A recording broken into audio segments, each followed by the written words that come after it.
Ayan. My sister wants to show her artworks. Junk turned into your what? Sculpture daw. Lots of plants here. Kaya pala enjoy si Mami dito. Ito yung pot mo pang ano. This is where the native Filipinos would cook their foods. Yan, they'll put there the woods on fire. Ko naman.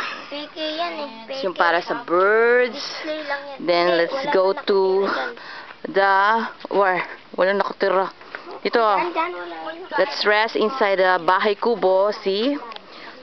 Ito lang, ginawa lang to. Display lang yung lahat yan. Dapat may tubig yan sa ilalim. Yan.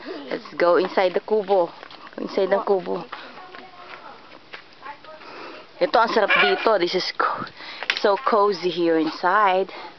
We have the table where we can eat our snacks or dinner or whatever. Then, when you peep outside, there you go.